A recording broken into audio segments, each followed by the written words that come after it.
Hello, and welcome to a brand new episode of Three Drams. As always, I am your host, Potstilled Matt Healy from potstilled.com, and I am delighted to be here this evening for this fantastic Boann Distillery takeover of Three Drams. Now, as always, am absolutely delighted, and thanks to the guys at Three Drams and Irish Malt who put together everything that goes into these packs to bring Irish whiskey samples across the world to people's doors.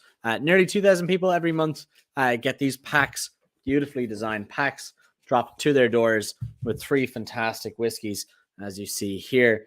Towards the end of the show at about 8:45, a link will go out for those who are signed up to Three Drams, and you will get a discount code for each bottle of whiskey you're going to try tonight individually, and then a group discount code if you want them all together. And of course, as I always say, the whiskeys you're going to try tonight can be delivered anywhere around the world, direct to your door where it is legal to do so. So again, once a very big thank you to the guys at Three Drams and Irish Malts. But I am delighted to see so many people in the comments section already. I'm seeing Rose, the whiskey noob, dropping in, saying she's very excited. Brian Gaynor coming in from the metropolis of Navan. Great to have you in. Marissa coming in from Maynooth. And then, of course, we have our strong contingent in Germany, Tina, coming in as well. And very big thank you to everyone in the comments who are joining us tonight live, and all those people who watch after the fact. Because, of course, as I always say, there's a lot of people who watch in time zones where it is not suitable for us to... for people to watch in the likes of Japan or Brazil. So I welcome all of you who watch after the show, because I know some of you do. You always message me at the end of every week. So I am delighted for that. But as always, I know that you're not here just to listen to me rabbit on. It is episode 31. It is a Boann Distillery takeover of Three Drams for May 2023. We are a week early than usual, and that is because tomorrow in Dublin's RDS, we have the most anticipated and biggest whiskey show of the year in Ireland, and that is Whiskey Live Dublin.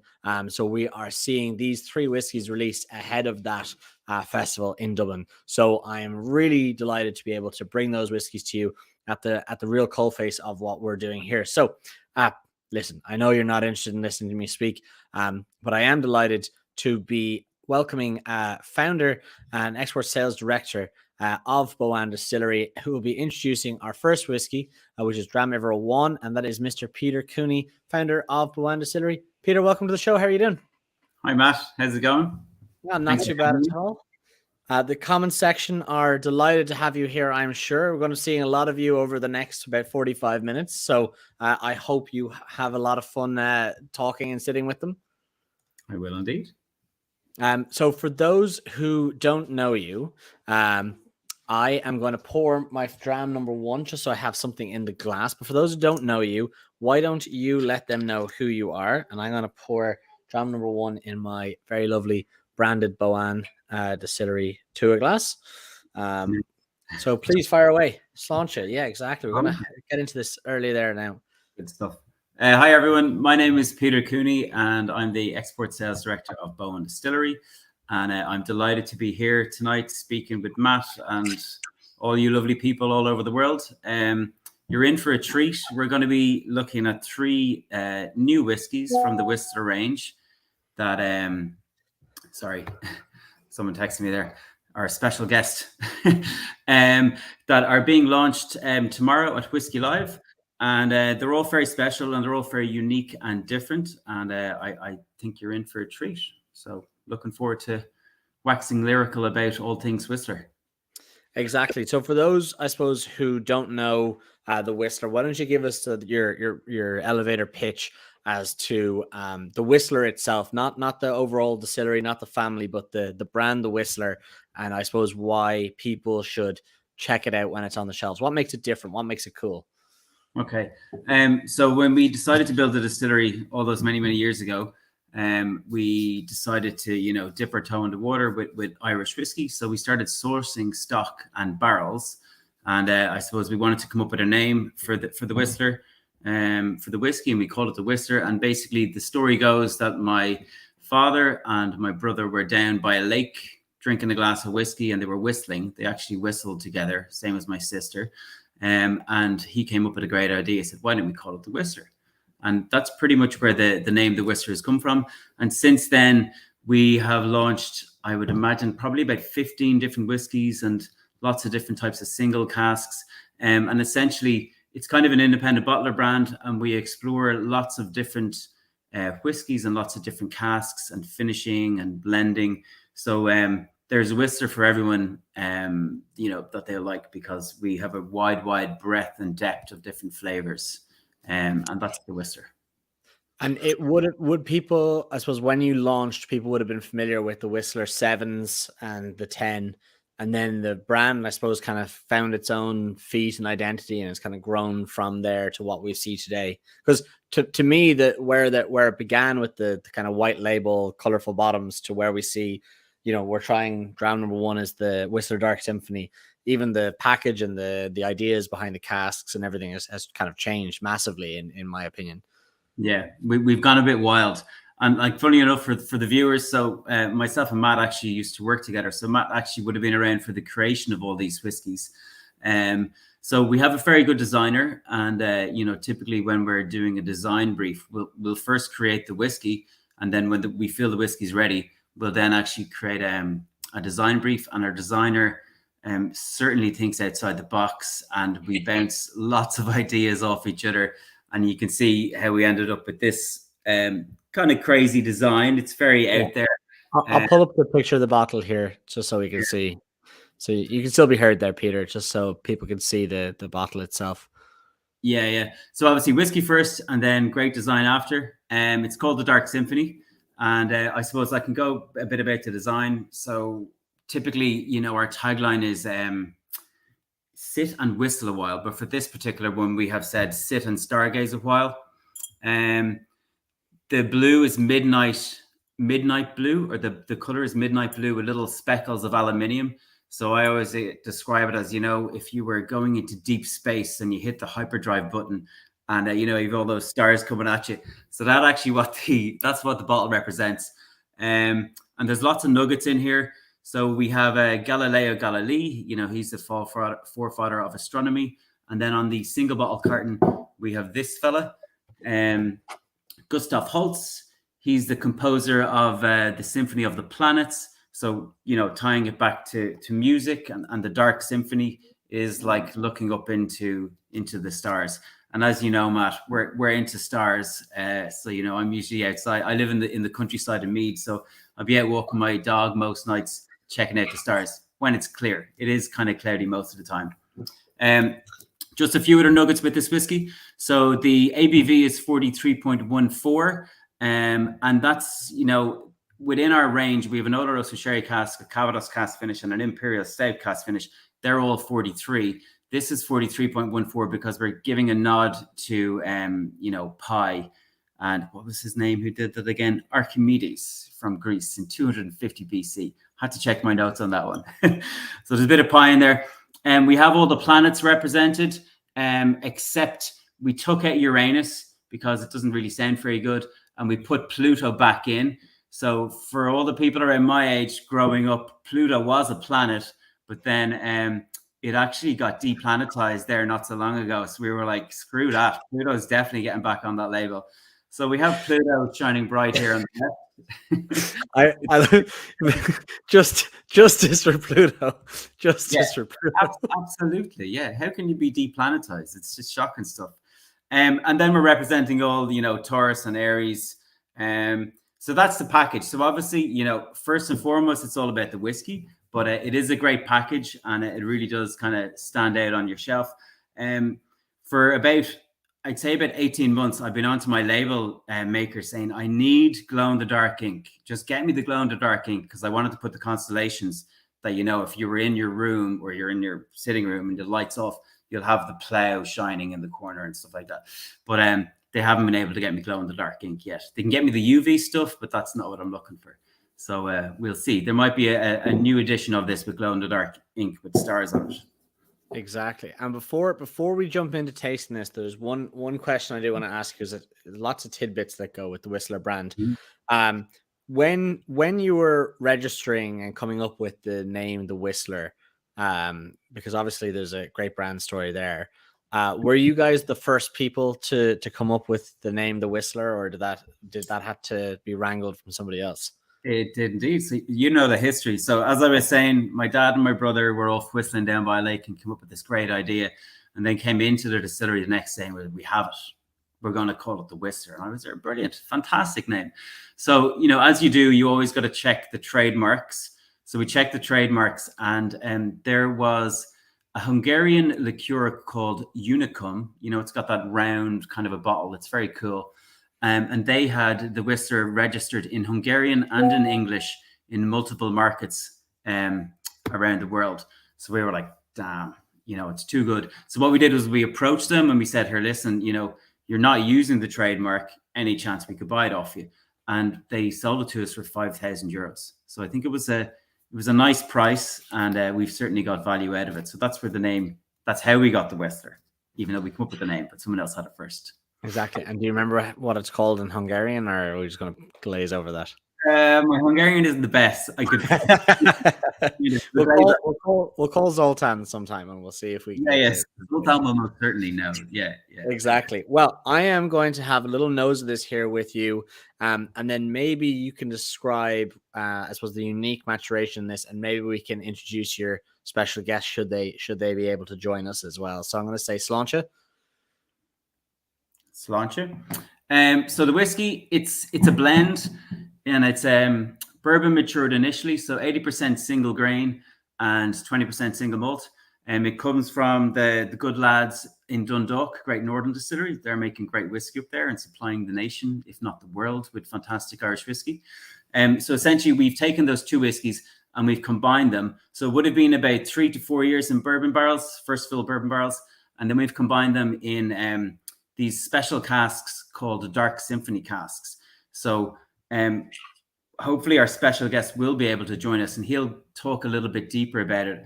But essentially they are cognac VSOP casks, but there's a bit of a funny story. So they're by a company called Martel, and they have a brand called Blue Swift. And this Blue Swift brand is cognac VSOP finished in bourbon barrels. And in doing so, it breaks the rules of cognac. So they actually can't call it a cognac VSOP. They can call it a spirit drink. So my crazy barrel man, who hopefully should be joining us soon. He is in the background here. I can pull him up for you if you'd like. Okay. All right, Alex, I see. And we had a couple of technical difficulties earlier, so hopefully this works. Alex, welcome to the show. Bienvenue. I'm very happy to be here. Very happy. Thank you. It's a great show. Hi, everyone. Thanks for joining us, Alex. Our surprise guest of the evening, Peter. Why don't you give Alex a good welcome and introduce him to everyone who's watching? Well, his name says it all. He's the crazy French barrelman, and Alex helps me source wonderful casks from all over the world. But he also creates bespoke casks for Boann Distillery, and I suppose that's why we brought Alex in to maybe tell us a little bit about the Dark Symphony casks, Alex. How do you make them? Where do they come from? And what do they deliver to the whiskey? So it's a whole project which was confidential at all. So let's say the trial was for very famous brand of cognac, and the idea was to be something more creative, using the best of the classic and disrupt with that to be closer from the future generation. So my idea, because I'm in between two generations actually, very classic barrel education, and now freedom for creativity, especially with all the new wave of whiskey, and worldwide. So the idea was to bring US oak, high quality US oak from selected distillery, import very fresh those barrels from the US just after racking, so it's still juicy and very clean, and fill the barrel with this premium cognac for a period of 1 year. So it's and after 1 year, when mixing two personality and also the two structures. So mixing aromas and structures. My idea was to cook those barrels the same way we cook another profile that we create a few years ago. It's called New and New is a ex-premium wine base. Then with a kind of, it's a long core toasting. So the same technique of toasting that make New York special, we were using with this. The result was different. My idea and in my mind, I was thinking about what in France we call a tartatin. So this is this very nice apple pie that you flip flap and you caramelize the bottom. And I want this flavor. I want this texture. So this is what we get with all the complexity of the cognac and the strong base of the bourbon. So this was called at the time Blue Swift, and great success for a brand that we don't say the name Martel. And after a time. They decide to stop this program because mostly the quality of the premium ex bourbon cask we were selecting was gone, and I cook with fresh ingredient. I don't cook with what I call dead animal. I like to cook with live animal, and so this program became dormant because of the lack of quality live animal, and hopefully when I exchange with Pete and we together we are brother in creativity, so both sides of the gun from different mother, like Pete likes to say. I talk about this idea.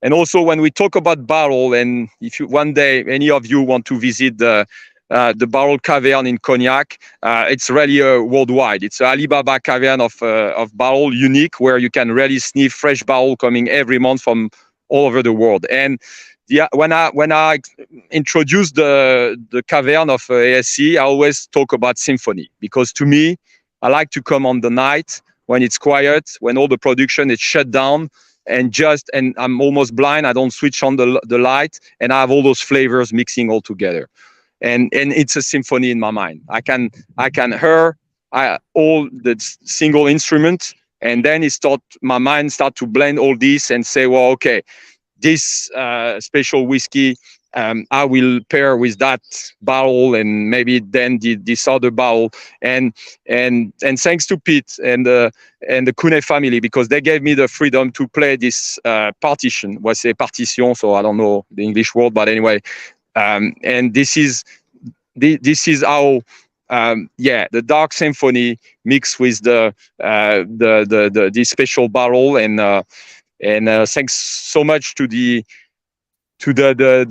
collectioners and all the whiskey enthusiasts. They give us the freedom to play loud. That's it. Sorry. Okay. I really adore the fact that Alex, you described it. We work with this customer that we're not allowed to name. They're called Martel. Anyway. no secrets in you know house. It's only one life, and with all this digital, we still have to make the things real, so we have to speak Creole, and actually the result of this let's say beta version was such a success, a blast, that I'm so happy that we can give this heritage and cross the Atlantic with this. I'm actually calling you from another side of the Atlantic when I'm right now sourcing very special barrel for Boann as well, and it's we talk about fresh Madeira. So I'm basically I'm not in the Madeira island right now, but the forest behind is the forest where we get some Portuguese wood, and I'm in Portugal, so I'm on the Atlantic shore, but another piece all the time. So voila. Barrel hunting. Thank you so much. I was very, very happy to share with you tonight. If you want me to stay, I stay.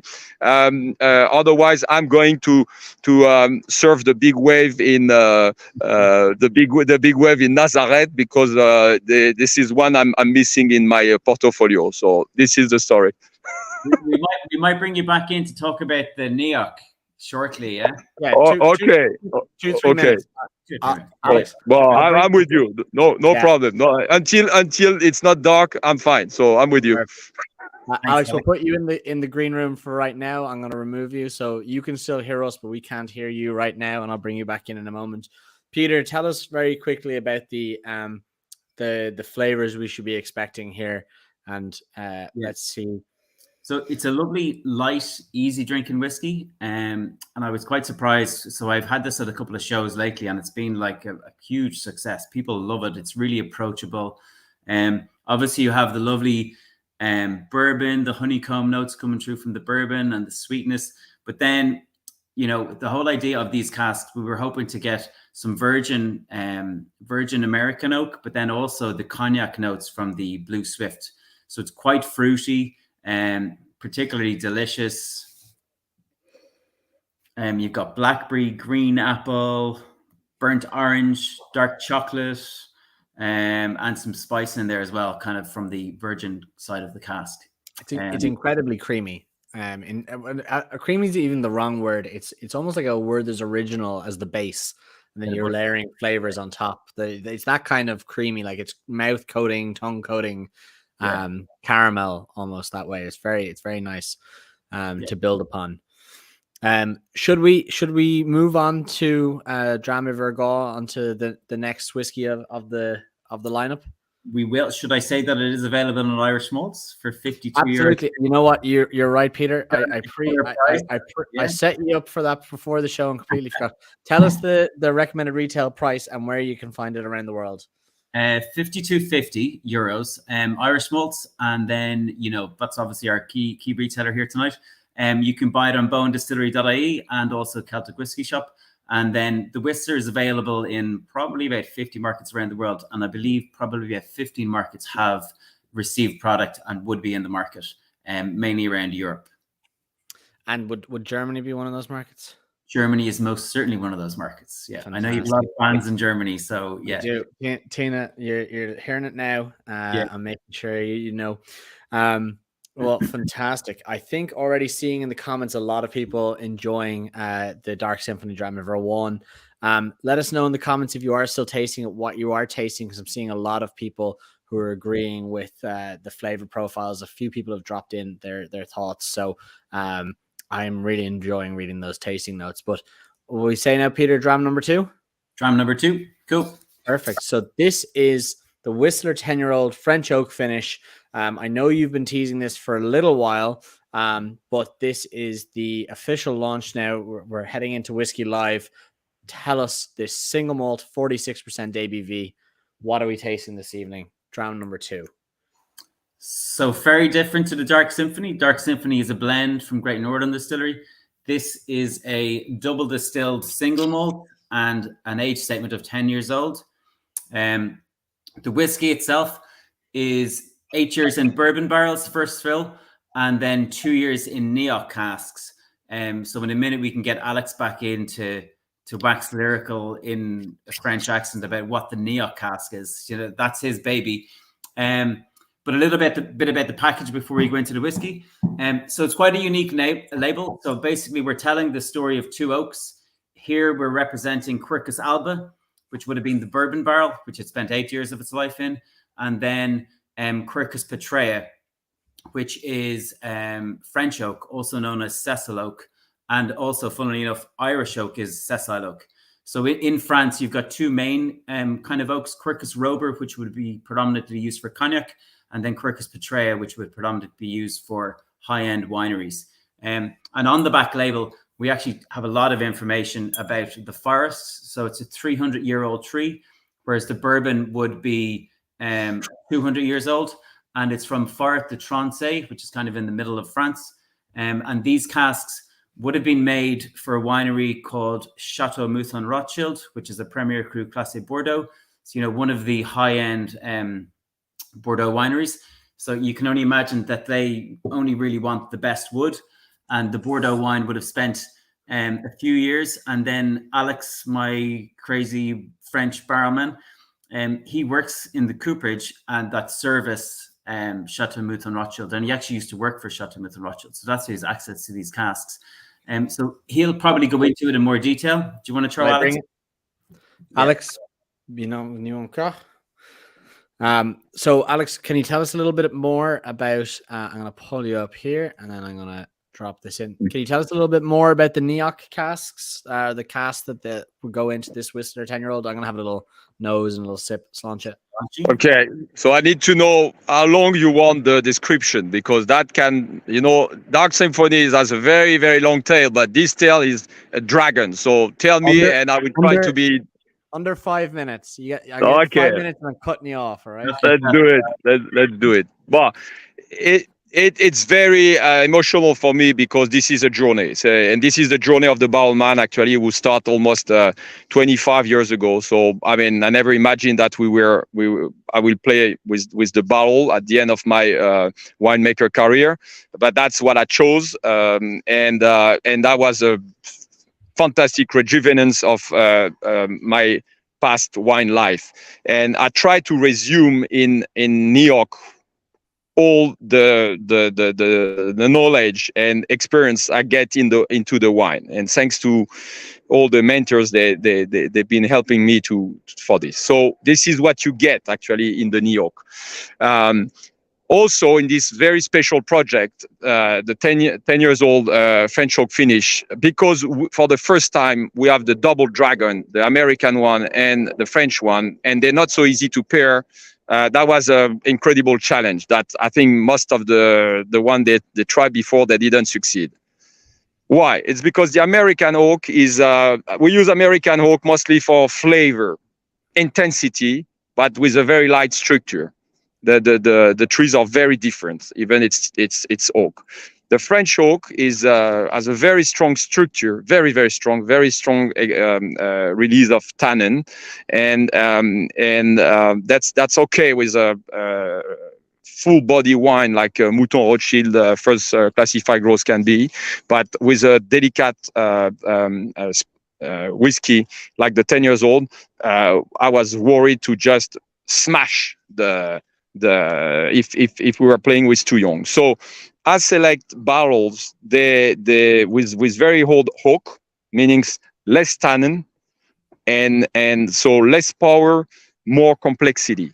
And so I was balancing that, selecting the barrels, and also the toasting. I mean, we use a toasting which is like cooking a 7 hours lamb for Easter, which is it's a long core toasting, take about an hour, 30 minutes, sometime more, where we raise the temperature super gradual, because the idea is we don't want any carbonation. We don't want to damage the complexity. So and that's what you get. That's why, I mean, when I test the what I call the 10 FFOF, I was shocked, because that was something I never tasted before, really. Why? Because we had it was super seductive, super easy to drink. And aside of that, the complexity of something much more older. So I think we should be proud of introducing such a product never made before, where it's very easy access, even for people they're not super connoisseur. And side of that, I think the expert will enjoy this expression. The great thing is, I also think that this whiskey will also keep aging like a classified growth, and well, it's like good parents. Peter and I, it's time to release that baby, and it will grow up in your hands. Sancha. Fantastic, Alex. And you actually nailed 5 minutes almost to the second. Thank you. I will finish with one important thing, and it's optimism. It's joy in the period where we really everybody need it, and when we want to have a nice glass of whiskey, this is what we definitely look for. Neoc stands for New Era of Cask, meaning that we opening a door to the future, to a lot of creativity in a premium quality. That's it. Thanks to Pete for his trust and loyalty to the Crazy Frenchman. And I'm here for you anytime. I mean, also thank you for all of you. They are with us tonight. I'm always happy to exchange. So any question, anytime, I will answer personally. Perfect. Thank you so much, Alex. Enjoy your surfing. Bye from the forest, okay? Wave behind. Bye-bye. Bye-bye. So, Peter, a great rundown from Alex there about this. When you were starting off on a project like this with these Neok casks, were they something you'd used before? Were you apprehensive about it? Did you know exactly what they were going to do? What was it like when you were putting 9-year-old Coulis malt into these barrels? Because that's in today's world and in whatever a few years ago's world is still an expensive undertaking. So did you know where it was going, or was it a trial to see what the Neok would do? It was a risky one. I'm sure you remember. So we had experience with our original whistlers, the 7 and the 10. Coulis distillate is double distilled, so it's quite robust and strong. And it hits a sweet spot at like 7 to 8 years old. So I managed to get my hands on some 8-year-old that was in first fill bourbons. And as you remember, I was going to call this the Neok 9, and I was going to bottle it at 9 years old. But it hadn't really worked because the Coulis spirit is so robust, and it was just fighting with the cask. And then probably about 18 months, it all just mellowed and just worked wonderfully. And by that stage, it had turned into a 10-year-old. So it actually became a 10-year-old. It's lovely whiskey from Coulis. But as Alex said, the casks give this structure. He's all about the structure. And it really does, and it really fought hard with the whiskey. But after 10, it's just wonderful. So I'm really, really proud of this whiskey. When I laid this down, it was very risky, and we laid down a large quantity of casks. So obviously, I believed Alex. I trusted Alex. We wanted to do something different. We weren't just going to bottle, an 8-year-old bourbon and stick a Whistler label on it, because that's not what we do. We work with different casks and different finishes and different types of blending. So I'm very proud of this, and I actually think it's worked out absolutely wonderful. We've always been looking for a whiskey to replace the Whistler 7-year-old Blue Note. In my opinion, this is it, and that is a fantastic whiskey. If anyone has any bottles out there lying around, all the best with that. But no, it's wonderful. So I'm very happy with it. Fantastic. Are these the first 2 whiskeys we've tried so far? Are these core ranges, or are they limited edition? They're they're core ranges, but they will run out eventually because I don't have continuation stock. Yeah, so okay, limited release. Yeah, it'll be around for a couple of years. Fantastic. Well, I'm gonna say sláinte it. I'm gonna have a little sip here. Sláinte.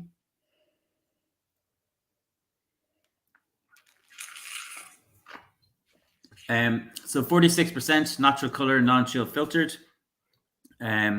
So the beauty of it is you've had 8 years in bourbon, so you've got all those wonderful bourbon notes coming through with a big, robust distillate. And then you have a completely different oak, Quercus petraea, layering on completely different flavors to American oak. And they bring, some oak spice. And then you also have the hint of the fruity Bordeaux notes coming through as well, because they would have spent 2 to 3 years in Bordeaux, aging big, robust Bordeaux red wines. And they just work very, very well. So you're getting the notes of the Bordeaux, but then also a virgin French oak cask, which is quite unusual. And I'm not too sure if there's many whiskeys. Like, it's a very unique taste. There's not many whiskeys like this that I've ever tasted before. Yeah, I mean, the Whistler range, I suppose, is known for its unique tastes as well. Like that Whistler 7 Blue Note that you mentioned was a big sherry bomb. I don't know if there's very many things on the market that be like that. If anyone's tried the Whistler Imperial Stout cask, still one of my favorite whiskeys of all time. Absolute marmite to anyone it's probably the only dry Irish whiskey I've ever tasted, and I effing love it. But incredibly unique. Yeah. Yeah, there's no middle ground on that whiskey. Yeah. So with this whiskey, do you think we'll be seeing more Neok in years to come? I mean, you must have confidence in it. I know the distillery's first cask is a Neoc cask. Yeah, like that's a big statement. And you remember when we were filling the first cask, we decided which one was going to be for Boann Distillery with our single pot still. And the reason we chose Neoc was because it's different, it's interesting, and it's all about sustainability and, repurposing casks. And Boann Distillery does stand for sustainability, so it was a bit of a no-brainer when we made that choice. So yeah, Neocs. We do campaigns of Neoc.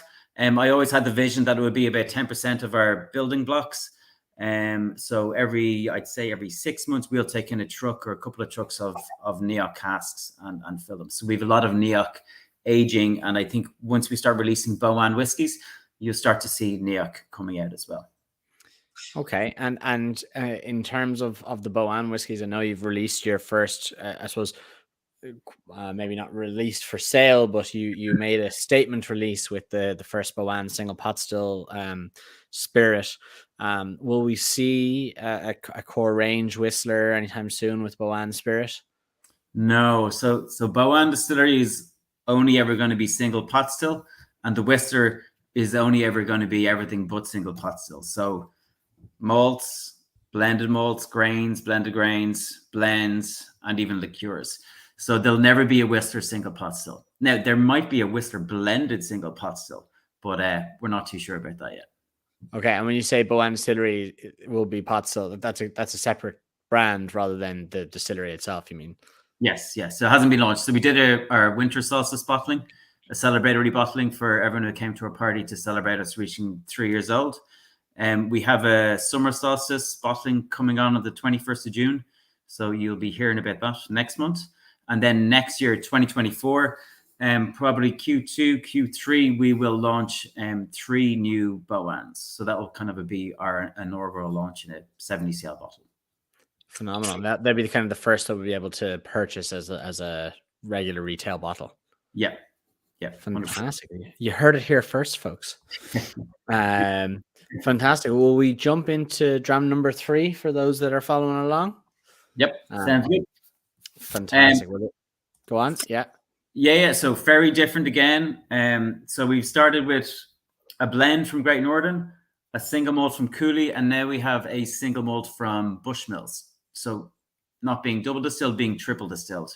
This is also another great whiskey. So it comes, you've seen the photo up there. It comes in a lovely box. We call it a hybrid. So it's actually wooden, sitting with for a while. And then it has a card front. And here we have our wonderful whiskey. And we've called this El Misterioso. In Spanish, that translates to the mysterious one. And essentially, this is a Palo Cortado finish. So within the world of sherry, you have Fino and Manzanilla, which would be biologically aged.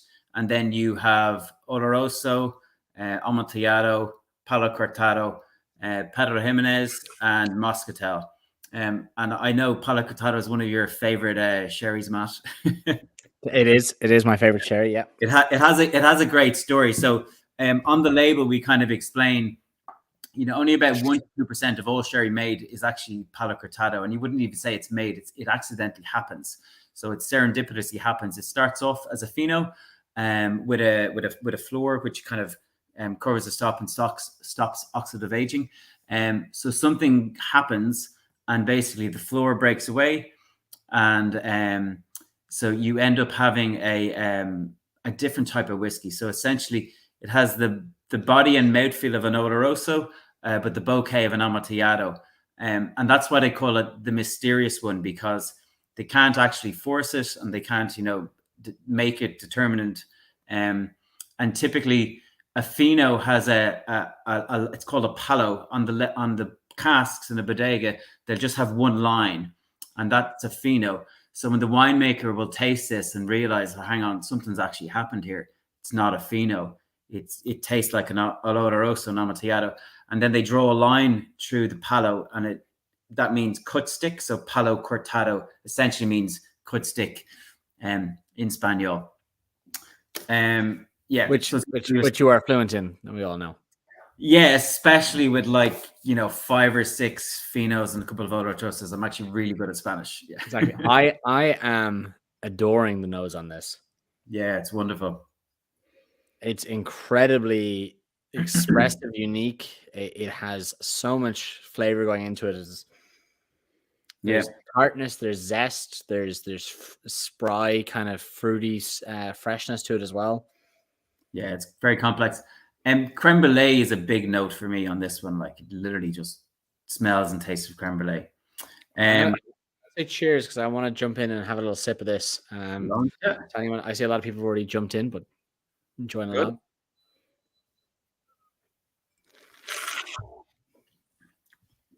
So the makeup is 14-year-old single malt from our friends up in the north, and it was that is so good. Sorry, I haven't tasted this yet. That is fantastic. Yeah. Wow. Sorry, continue, Peter. Sorry. yeah. But it's a real soft, easy drinker compared to the 10, which is big and robust. This is just a completely different whiskey. Like, it's like taking a tour of Ireland with all these distilleries of the Northeast. So it was aged for 14 years in second fill bourbons, which I think is a key to how this whiskey was made, and then 2 years in Palo Cortado hogsheads. So we would have purchased them as butts, and they would have been in a Solera system for about 40 years. And then we remade them into a 250-liter hogshead. So a butt is 500 liters. So essentially the cooperage would chop off the ends and make new heads. And then you get a hogshead. So they're easier for moving around and storage. Yeah, but what a delicious zipper, like. A lot of people are agreeing with me in the comment section. On the palate, on the nose, I see a lot of people talking with creme brulee. For me, this doesn't sound. It sounds insane even in my own head. It has like a fluffy quality, almost like fluffed marshmallows. That kind of vanilla, but really, really kind of vibrant, bouncy, like very aerated. Which I'm unsure as to a flavor note, if that makes any sense, but I'm very much enjoying it. And there's a little herbalations. I don't know. It's a little bit herbal in the background. Yeah, it's a little bit herbal. Yeah. It's lovely. So you're going to call it like aerated, what do you call those? Marshmallows. Yeah. Or like liquefied marshmallows with fluff on top. Exactly. David Fay saying, loving this. We love sherry finishes, and this is a great robust finish. Before I get too excited now as we go along, I forgot to ask on the 10-year-old, what is the RRP on the previous whiskey we tasted? Yeah, so obviously available in Irish malts, 75 euros. Okay, and available in the rest of Europe? Same markets as the Dark Symphony, all over Europe. It will be going to America. It'll also be going to Japan, Taiwan, Korea, hopefully Australia this summer. So everywhere, all markets will have access to the 10 and the 16. Perfect. And what is the RRP on the 16? The 16 is 165 euros. Okay, perfect. And what the ABV is 46? Same as the 10, 46, natural color, non-chill filtered. Yep. Okay. Well, let us know in the comment section what you're thinking. I see a lot of people agreeing with me on this 16 being an absolutely fantastic whiskey. I'm seeing a few people already have it in their baskets waiting for those discount codes, which actually should be this minute dropping into your inboxes for the whole Whistler range. And Peter, obviously, this is pardon me? 5%, 10%? I don't know. As I always say, I have the real easy job of showing up and talking to whiskey flavor makers and creators. The guys at Irish Malts do the back end, and they take the discount. So you'll be delighted. It doesn't come from the producer. So I don't know what the discount is, but because I think it changes per offering. Okay. But there's an individual bottle offering, and then I think there's a better or a larger offering if you take all three, if that makes sense. Cool. But obviously tomorrow is the beginning of Whiskey Live Dublin. I presume those who are in attendance can go and sample these at the stand. Yes, absolutely. alongside all of our other whistles, and then alongside a lot of our Boann Distillery new makes and maturing spirits. And we'll also have a good few bottles of our Boann Winter Solstice Pedro Jimenez cask number 2, for lots of people to taste as well. So very exciting. Fantastic. Owen McGee in the comment section, let me know it's 10% discount. There we go. That's a winner. Exactly. And there's probably about 12 different whistlers available on Irish Malt. So I think they stock all of our whiskies. So exactly. So as I sit here and sip with this and ponder what I want to sample tomorrow at the Whiskey Live stand, what I suppose for those out there that don't know, I suppose the range and breadth of the things you distill in Boann, you up to anything interesting at the moment? Is it all just single grains you're producing at the distillery, or what can people expect to be seeing from the actual Boann distillate? Yeah, so it's an interesting one. So we're predominantly making single pot still. We do a tiny little bit of malt for the whistler range, and we also do apple brandy, which is about 2 days a year. So we fill about maybe 30 to 40 casks of apple brandy a year. And we haven't launched the Boann apple brandy, but we have launched a collaboration with Chateau de Broye from Normandy. So that should be at Whiskey Live. But essentially, we're making mash bills. So you'd be familiar with this big project that we did called the Vintage Mash Bill Project. And we kind of uncovered all of the old mash bills of Ireland with Fionn O'Connor and actually distilled them. So we got an amazing, I always explain, it's like a 360-degree view of what single pot still is and can be, with all the different mash bills of obviously malted barley, raw barley, oat, sweet, and rye. And hopefully the technical file law is going to change soon, so you can max the 30% oat, sweet, and rye. So now we're basically filling casks with special mash bills. So what we do is we get the casks, we can taste the wine that was previously in the casks, and we're doing a lot of special, interesting old casks. Like yesterday, we had some 6-year-old PX casks come in. 5 of them are chestnut. The remaining are oak. So we would have tasted that wine previously, and we'll sit down with the distillers and basically come up with a mash bill that we feel is actually going to work with that particular cask type. So we just did that for a large quantity of Marsala casks and then a large quantity of Madeira casks.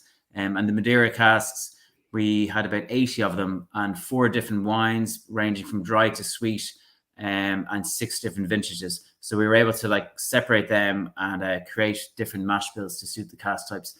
So I think 2024, the world will see what Boann is doing. We're going to launch 3 new Boann whiskies.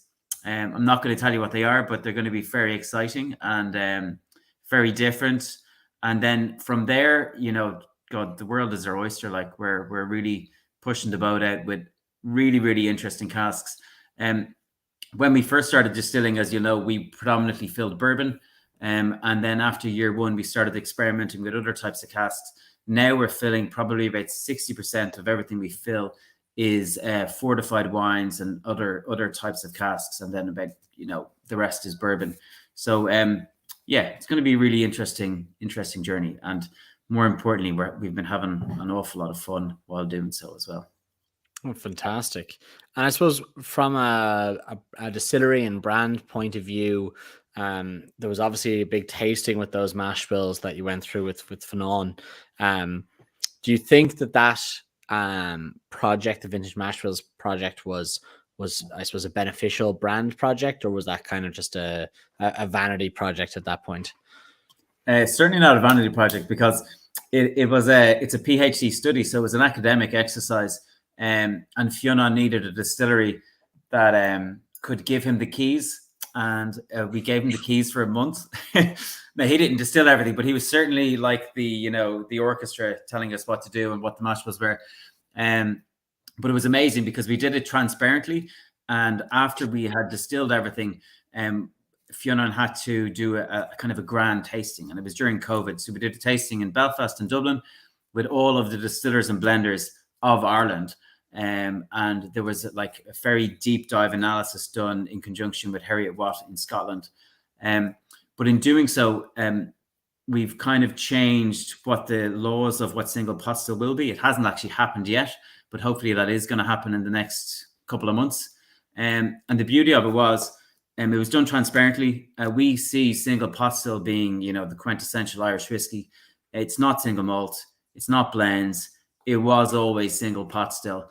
And now I think after that exercise, a lot of the new distilleries in Ireland have seen this, and we're quite amazed at how the different flavor profiles with the different mash bills, and they've gone off and started creating their own mash bills. So I think the future of single pot still whiskey is like exceptionally exciting, and one to watch over the next few years as people start to release their single pot still whiskeys.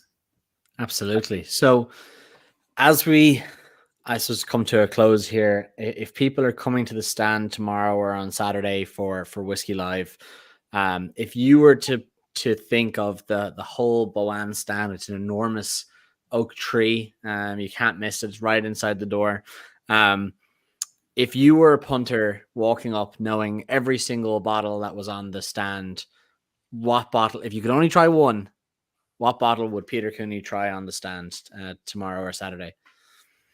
It's a good one. So possibly a Boann single pot still. It's 3.5 years old, and it's been maturing away in a Rivsalts cask, a Rivsalts Rouge cask. And Rivsalts is a fortified wine from the Languedoc region. I'd have a cheeky Tushkan of that, and I think you'd be pretty happy. Very good. So that'll be the first bottle to be gone, I hope. Then everyone rushing. Yeah, I'm going to be shot for saying that now. One bottle. I know my brother Paddy's going, fuck's sake, why did he say that? But anyway, no, that's what I'd be going for. And then you can just go deep on the whistles and, have an amazing journey of different flavor profiles and different casks and finishes and all that wonderful stuff. Well, Peter, thank you so much. If people want to find out more about Boann Distillery around the world, is there social medias or a website they should be checking out? BoannDistillery.ie. The handles would be Whistler Whiskey on Instagram and Facebook and Twitter. Boann Distillery. Yeah. Fantastic. Well, Peter, thank you so much. I hope everyone has really enjoyed the Boann Distillery takeover of 3 Drams this evening. We've had the Whistler Dark Symphony, the 10-year-old French oak finish, and the 16-year-old Palo Cortado El Misterioso. Let us know in the comments section in a 1, 2, 3 format what your favorite whiskeys of this evening were in order. We always do this. It's always great to see because it is completely subjective. So it doesn't hold any rankings, but it's always great to see what the favorite of the evening was. So let us know in the comments what was your favorite. I think for me it has to be El Misterioso. This is just a dynamite glass of whiskey. Palo Cortado. Exactly. I'm easily biased, and I'm seeing some love. Number 1 from being a big love here. Number 3 as well. So I'd say you're going to be very popular tomorrow's stand. Will you be there yourself, or is it your team and your brother?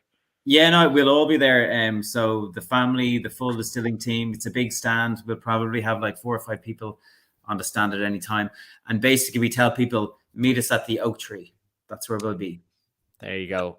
Easy one to find. Well, Peter, to you, thank you so much. To everyone in the comments section who's been watching at home or watched after the fact, very big thank you to you. And to everyone we're going to see at Whiskey Live tomorrow, we'll see you there. And of course, the guys at Irish Malts and 3 Drams, thank you very much.